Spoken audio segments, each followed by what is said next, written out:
to stop what you're doing and listen. Hello and welcome to episode 27. I am Mosh, and today there are not really any big stories, so I'm just gonna have to try to find some things to talk about, and I'm gonna talk about sports because I have to talk about sports, but I'll get to that in a little bit. So let's go ahead and start off with the video games. It's time for the rundown. All right, there has been a change to the free PlayStation Plus games for this month. So originally it was Horizon Chase Turbo and Pro Evolution Soccer 2019. Well, Pro Evolution Soccer 2019 has been replaced with Detroit Become Human, the digital deluxe edition, which comes with Heavy Rain as well. And I originally thought it came with Beyond Two Souls, but apparently it doesn't. I think it does if you live in certain countries, but like North America and Europe, I don't believe it does. Well, I know it doesn't. Also, Beyond Two Souls was free on PlayStation Plus last year, so if you missed it, then too bad. But anyway, you're getting 2 games now, so I guess this took Konami by surprise, because this was not their decision. In a short statement, a Konami spokesperson told GameSpot the decision was made by Sony, so please make an inquiry to Sony. In its own statement, Sony admitted it had taken the decision itself but declined to elaborate. We have decided to make a change to the PS Plus games lineup this month and will be offering Detroit Become Human Digital Deluxe Edition instead of Pro Evolution Soccer 2019. This was a decision we had decided to make as a company, and we apologize for any inconvenience. European PES brand manager Lennart Bobzian meanwhile told GameSpot on the day of the change that it was not planned and had taken Konami by surprise. I cannot really tell you what happened because I just found out today, in the morning when I opened my laptop. I can't really explain. So yeah, last minute change, Sony just coming in, removing soccer and putting in one of their own exclusives. So if you're interested in Detroit, then boom, you got it. If you never played Heavy Rain, boom, you got it. I'll probably do a playthrough of Detroit Become Human. I don't know if I'm going to do it on YouTube, though, because I've done a few playthroughs and they've been exclusive to Twitch, and then only a couple I've uploaded to YouTube, but I'm still thinking about it. It's probably going to be a little while before I actually do the playthrough, but we'll see. The good thing about a game like Detroit, though, is that it's all based on your decisions, and everyone's playthrough is a little bit different because everyone chooses different options, so it's cool. It's cool that you don't see the same thing, for every single playthrough. But yeah, I don't know if that'll be a Twitch thing or a YouTube thing. Next, I want to quickly talk about a game that was shown off at E3 at Devolver Digital's press conference. And I think it's kind of flown under the radar a bit, so I just want to talk about it briefly. It's called Fall Guys Ultimate Knockout, and it's a battle royale. But before you tune out, it's not your normal battle royale. There's no guns, nothing like that. This is different. So basically, your characters, it kind of remind me of Gang Beasts in a way. They don't look exactly like the characters in Gang Beasts, but it's just like they're colorful. They kind of look like beans. I'm just going to call them beans. The colorful beans. It looks like from the trailer that there's only 2 buttons, really, just moving and jumping. Maybe you can grab onto things. I'm not entirely sure, but there doesn't seem to be a whole lot to the game. It comes out next year. It's a 2020 game, so it's still a ways off, and it's right now going to come out on PS4 and Steam. No word yet on Xbox or Switch. Why this is different. It's a battle royale that involves obstacle courses. So I think someone said there's like 4 or 5 obstacle courses, and basically if you get like squished by something or you fall off the level, then you're out. And if you're the first person to get to the end, you're the winner. So it's really basic. Again, like I said, it's just moving, jumping, and you just go through obstacle courses. And it just seems like one of those fun games, like a party game type thing. So I'll link the trailer down below. You should probably watch it if you want. Just something in case you didn't know about it. Next, we have a little bit more news from the long-awaited sequel to The Last of Us. Last of Us Part 2. More rumblings, more possible rumor leaks, whatever you want to call them. So a rumor from a couple weeks ago was saying that the game will release in February of 2020. This rumor is basically saying that as well, February. It will have a standard, special, collectors, and Ellie editions of the game. So 4 different editions. And the person saying this is the same person that said Death Stranding would be releasing in November, a whole month before it was actually revealed that the game was coming out in November. So, this could be legit. There's nothing more to it than that. I do have some speculation about the story of Last of Us Part 2, but I think I'll go into that a different time because I kind of need to remember everything and I don't have it written down. So in a future episode, I think I'll, make predictions on what I think the story could be. Hopefully we'll get like a state of play soon. I know they said they didn't want to do any around E3, but E3 was a few weeks ago and we are now in July. So I think we will get another one soon, maybe in the next 2 weeks, maybe 2 weeks-ish. I don't know. That's just a guess. Honestly, though, the best bet would be in September because Outbreak Day is September 26th. And if you don't know what Outbreak Day is, that's the day that the whole outbreak started in The Last of Us. It was on September 26th. So in real life, that's kind of like The Last of Us Day. Maybe Outbreak Day is when they reveal more, if not before then. But yeah, sometime between now and September 26th, we will get concrete info on The Last of Us Part 2. There's no way we go past September 26th and we still haven't heard anything. There's just no way.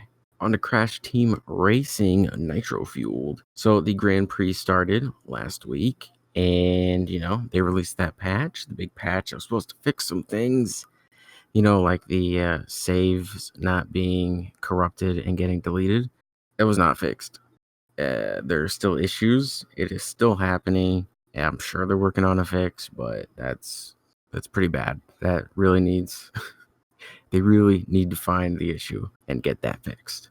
A lot of us thought the Wumpa coin rate was going to be increased since they mentioned it. Well, they mentioned there was going to be a change, and we just assumed it was going to be an increase. It was actually nerfed,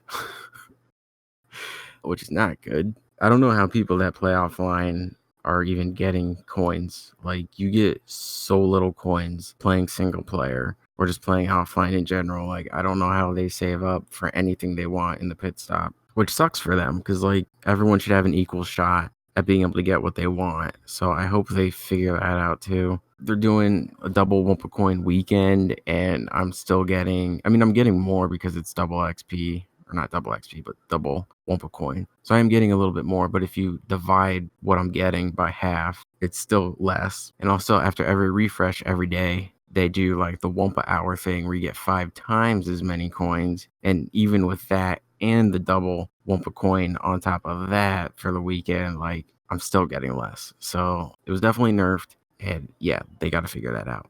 With the Grand Prix overall, there's 3 tiers. There's bronze, silver, and gold. So bronze, you complete a few challenges. They incorporated challenges now. So there's like quick challenges, daily challenges, weekly challenges, themed, and pro. So the themed and pro challenges, once you do them, they're done. Weekly challenges reset every week. Daily challenges reset every day. And so do the quick challenges. The quick challenges always seem to be the same. And you can pretty much just cheese and cheat most of these challenges. But yeah, it's really not that bad. I feel like a lot of the pro players are out. They came out of their caves, okay? Like, ever since the Grand Prix went live, I am not winning as many games as I was before, and it got harder. But they need to do something about the people on top of the leaderboards, because they're, like, not even playing the game. Like, they're boosting to get to the top of the leaderboard at rates that no normal human can do. Like, you'd have to play this game 24/7 for like a week straight to even come close to what these people are putting up in terms of numbers. So hopefully Beanox sees this and is like, you're a cheater, you're banned, because it's stupid. Anyway, the cart they get for being in the top 5%, this is just a rumor. I don't know for sure. But what I have heard is that the cart will be the same for a few Grand Prix. So like the next one, the cart will still be the top 5% reward. The difference is the decal that you get with it. So I'm just going to grind out for the cart for this Grand Prix. And then since most of the stuff is going to the pit stop anyway, maybe I could just get the other decals in the pit stop at a future time. But they might not go to the pit stop. It doesn't really matter because I probably won't use the decals anyway. But yeah, still enjoying the game for the most part. But yeah, there's still stuff that needs to be fixed, especially the weapons, the power-ups that you get, the rates need to be changed. Like, desperately need to be changed. Way too many clocks, way too many Tesla balls or warp orbs, whatever the proper name is. I call them Tesla balls. Like, it's just insane how many of those get fired off in a race. So it needs to be adjusted. The game's not perfect yet. It definitely has the potential to be very close to perfect, but I'll give it a few more patches, and if things are still not going well, then I'm going to start getting a little worried.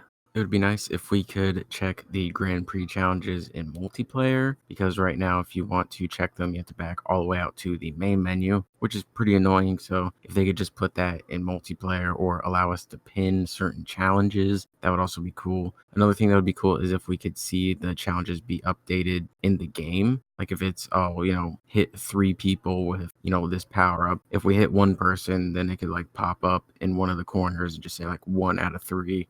2 out of 3. It's just stuff like that, because right now, if you complete a challenge, you don't know until after the race is over. And if it's a challenge that, requires multiple steps, then you have to completely back out to the main menu, like I said, and check the progress to see how far along you are. So being able to see that in multiplayer, or being able to pin challenges, or just getting that live update when you complete a step in it, that would all be great. Also, adding the pit stop to multiplayer would be great as well, because again, you have to back out to the main menu and check it. So just add more stuff to multiplayer, just so we don't have to constantly go through a bunch of menus just to check, stuff for a few seconds. And again, like I said a couple weeks ago, they do have a feedback thing on the Activision support site. So you can fill that out and just let them know, hey, add this, do whatever. So definitely make use of that. Black Ops 4 has a new operation coming called Operation Apocalypse Z. It's going to have some new content, if you can believe that.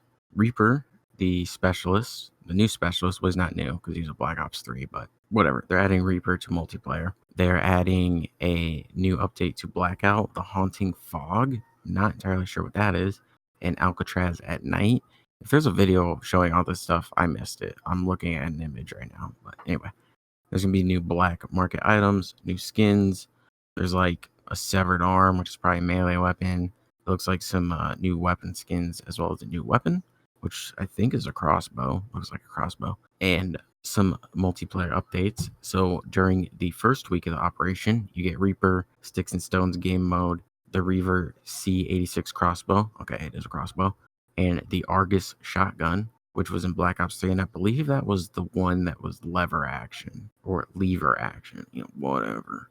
And then during the season, they're going to add a variant of the map Jungle called Jungle Flooded, party game Mosh Pit, the return of Infected, more new weapons, and additional game modes. In Blackout, for the first week, you get new map updates, Alcatraz Horde mode. That sounds actually kind of interesting. New humiliations, new weapons, and then during the season, you get Pandemic mode, a motorcycle, new characters, and new wonder weapons. And a couple of the new characters are Danny Trejo and M. Shadows, who is the vocalist of Avenged Sevenfold. So that's pretty cool, because they do music a lot for Treyarch, or a lot of their music is put in Treyarch games. So to have him be a playable character is actually pretty cool. It's a shame I don't like Blackout that much, or else I would play it and use him as a character. But anyway, zombies for the first week, you get Alpha Omega, Blood Wolf Bite perk, new epic elixirs, new weapons, and then throughout the season, Alpha Omega Gauntlet, Duck and Cover, new weapons, and new Mark II support. And then if you have the Black Ops Pass, you get new multiplayer maps, Der Schotten, I have no idea how to say that, Remnant, and Havana, which is a remake of Black Ops 1 Havana, and then you also get Alpha Omega Zombies. So yeah, that's what is up next for Black Ops 4.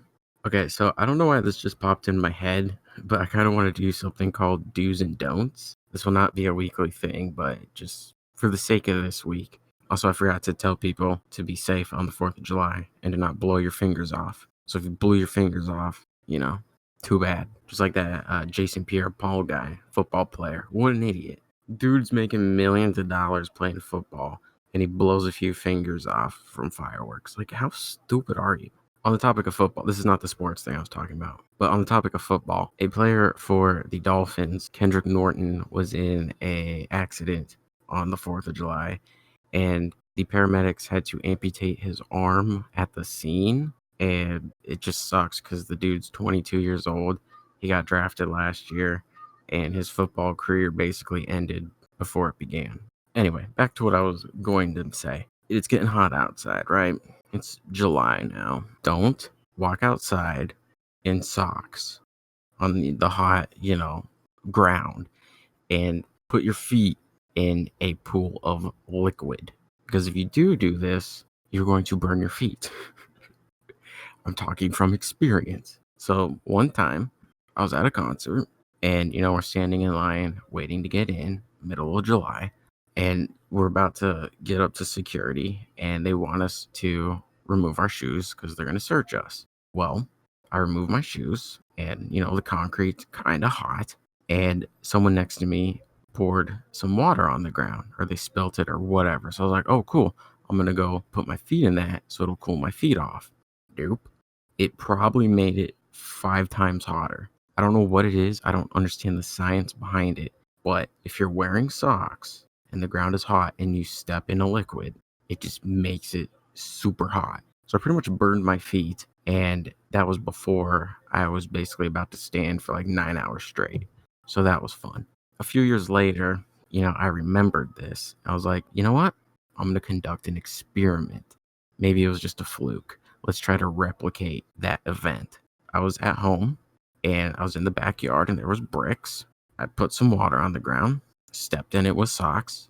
Same thing happened. It got really hot.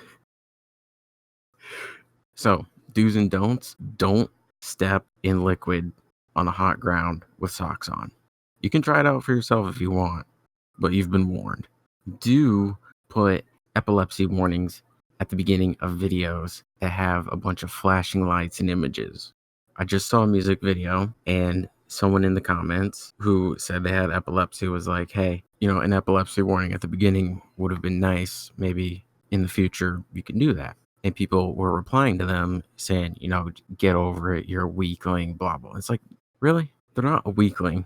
And they can't just get over it. Like, you don't just choose to have epilepsy. You don't wake up one morning and be like, you know what? I think I'm going to have epilepsy today. Like, it just bothers me when people make a joke about the epilepsy thing. Like, it's really not a joke. Like, my aunt had epilepsy and she died from a seizure. So it's really not a joke. Do your viewers a solid. Just put an epilepsy warning. It's really simple. It's really easy to do. Just look out for your people. Okay? Now we're going to get to sports.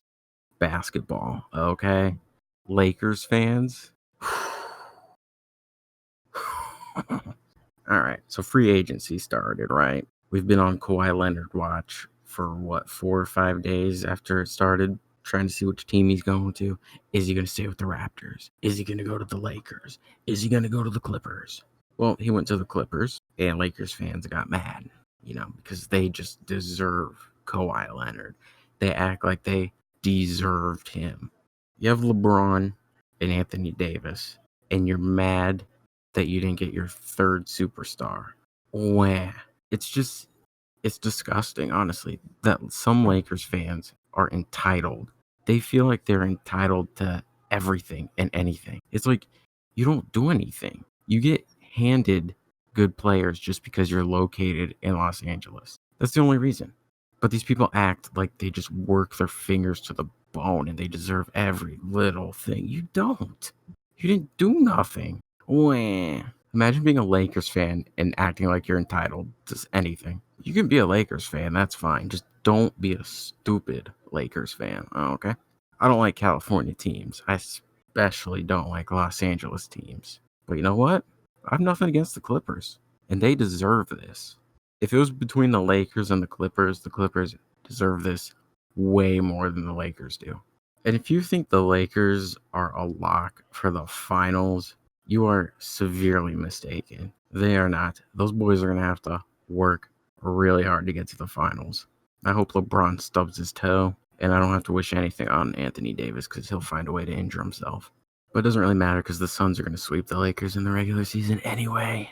And you can book that one. Meet me in the regular season. I'm telling you, want to see the competitive side of me? Sports. Put me in the sports world. That's when it gets real competitive. Because to me, how I interpret everything is that it gets personal, right? So sports, it's representation of your city, it's a representation of your state, and it's a representation of your country. So, if your teams are not doing well, it's like, your city's not doing well, your state's not doing well, and it hurts. It's personal, I'm telling you. But when your teams are doing well and the world's eyes are on your team, it's like, yeah, that's us. Take notice. So, yeah, I take sports personally. I've been a Suns fan my entire life because, well, I'm from Phoenix, so it makes sense. But man, basketball was my first love, really. When I was, like 2 years old or something. I mean, my parents would watch the games on TV. I'd watch it. And it's just, I remember one time we went, I don't even remember what it was, like some event. And the women's basketball team was there because we have a WNBA team as well. And I must have been like 4 at the time. And you could shoot hoops. Like they were there and you could shoot some hoops in front of them. I made every shot. All right. They were congratulating me. Self esteem and confidence through the roof. Ego the size of the Titanic. I was ready to sign a max contract. But yeah, basketball's always been my thing. Like I love other sports, but it's always been about ball. Ball's life. I wish I could find the picture of me as a baby in my son's merch. They got a Suns shirt on. I think I had, was it a diaper or really short shorts?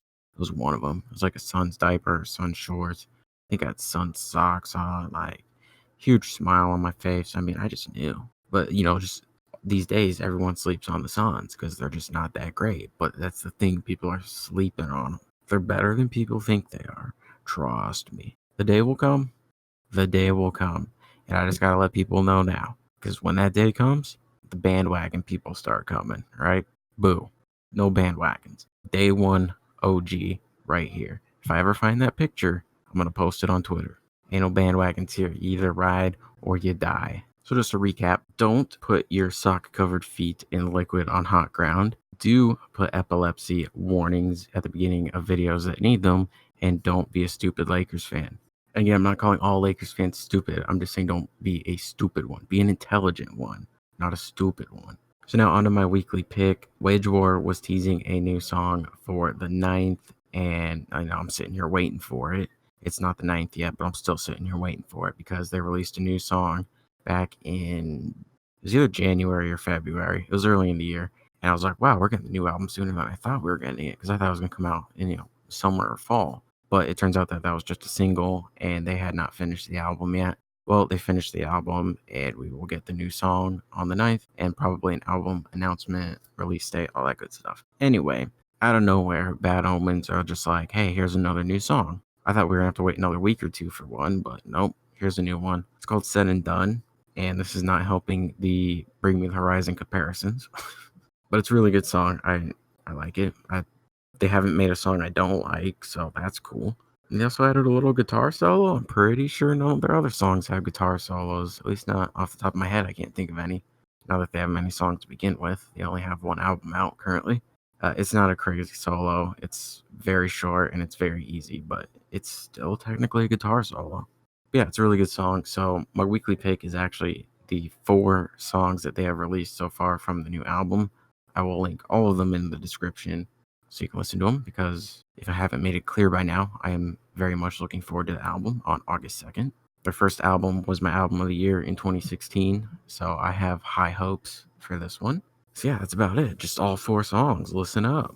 Let's get it going. Get familiar with them. And in the descriptions of all those videos have the lyrics. That was not even a good sentence. The lyrics are in the descriptions of all of those videos. That's a little bit better of a sentence. And lastly, my weird story of the week. It is not as disgusting as last week. It's actually not even disgusting. This is actually just weird. So, man goes under the knife to turn himself into a real life parrot man. Oh yeah, this man loves parrots so much that he's trying to turn himself into a parrot. Bristol, UK. I got my eyes on you, Bristol, UK. Ted Richards loves parrots. In fact, the resident of Bristol, UK is so batty for the birds that he has gone through extensive and extreme body modification surgery to look like them. First, the self-described parrot man had his face tattooed to look like he has feathers in the 5 colors of his parrots. Then he risked going blind by having his eyes colored with tattoo ink. After that, he had his ears cut off, a process that helped him better resemble the birds, but impaired his hearing. According to an episode of Ripley's Believe It or Not. Does that show still exist? I didn't know that. That aired on Sunday night on the Travel Channel. Parrots only got little holes anyways, so I had to cut them off, he said in the preview clip. You know, it's your body at the end of the day. You should be able to do whatever you want with it. I mean, he has a good point there, that it is your body and you can't do whatever you want with it. That is true. Richard, who professionally goes by the name Ted Parrotman, admits he didn't let the risks stop him from altering his body. Ted Parrotman, that's really clever. It was also sarcastic. I didn't think about the complications, you know. I just never thought about that. Because if you looked at negative all the time, you'd never do anything, he said. That's also a really good point. Yeah, if you always focused on negative things, you wouldn't do it. You know what? As weird as the guy is, you know, he makes solid points. I'll give him that. But yeah, the guy just looks like a parrot. Yeah, if you want to see what this guy looks like, just Google Ted Parrotman, and I'm sure it'll come up, or Ripley's Believe It or Not Parrot. You know, whatever. I wish Ted Parrotman nothing but the best. Anyway, that is going to do it for this week. I hope you guys enjoyed it. Thank you for listening. I truly appreciate it. And hopefully we get some more gaming stuff next week. Maybe some big news story will break, you know. But if not, I'll try to find something to talk about, as always. All right, I'm out. Talk to you later.